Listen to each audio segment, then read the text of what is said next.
এ পর্যায়ে একটু আপনার কাছ থেকে আমরা জেনে নিতে চাই, সেটি হচ্ছে চিকিৎসা ব্যবস্থা গ্লুকোমার ক্ষেত্রে কি কি রয়েছে।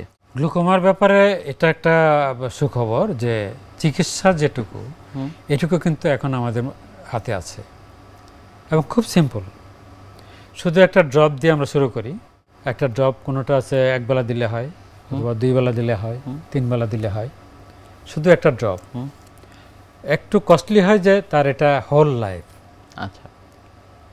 আর ওই 1 বছর বা 6 মাস পরে পরে বা 2 বছর পরে পরে ওই যে তার বেসলাইন তার ইয়েগুলো স্নায়ুর টেস্টটা, ফিল্ড অ্যানালাইসিস এটা তাকে করতে হবে। আর ওই চোখের প্রেশারটা এটা একটা সার্টেন ইয়ের মধ্যে সীমিত রাখতে হবে।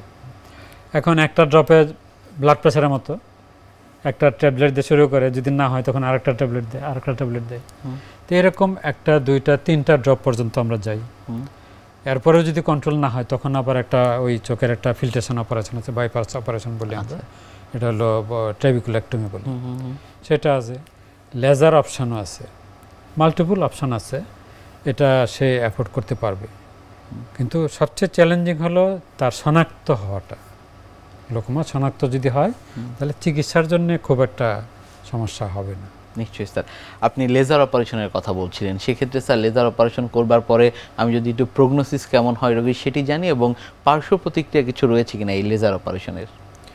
লেজার অপারেশনে মেইনলি কাজ করে যেটা আমরা বললাম, ওই যে সরব যেটা অ্যাকিউট কনজেস্টিভ গ্লুকোমা, এই গ্লুকোমাতে যদি এই যে আমরা একটা ফোঁটা করে দিলেই হয়, আইরিসে একটা ফোঁটা করে দিলেই সে কমপ্লিটলি সেফ, তাহলে তো এটা বিশাল একটা অর্জন। এবং এটা তো সেফ একটা প্রসিডিউর, কাটা নেই, কোনো অপারেশন নেই, কিছু নেই। এটা স্লিট ল্যাম্পের মতো একটা বসায় যদি একটা বিন দিয়ে এটা ফোঁটা করে দিল, তাহলে এই চ্যাপ্টারটা একদম সেফ, নিশ্চয়ই তারা আর অ্যাটাক হবে না। এটাকে বলে আমরা প্রোফাইলেকটিভ আইরিডেক্টমি। আর যেটা হলো যে সাইলেন্ট কিলার যে গ্লুকোমা, এই গ্লুকোমার যে ট্রেবিকুলেক্টমি অপারেশন, ওই অপারেশনটাই লেজারের মাধ্যমে করা যায়।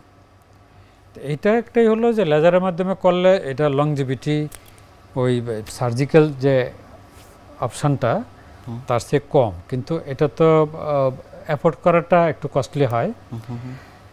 তারপরেও এটা তো একটা অপশান, যেহেতু এটা অপারেশন না, একটা লেজার ভিন দেওয়া এই কাজটা করে দিবে, সেই জন্যে আমরা মেইন সার্জারিতে যাওয়ার আগে এটা অনেকেই অ্যাফোর্ড করে, প্রেফার করে।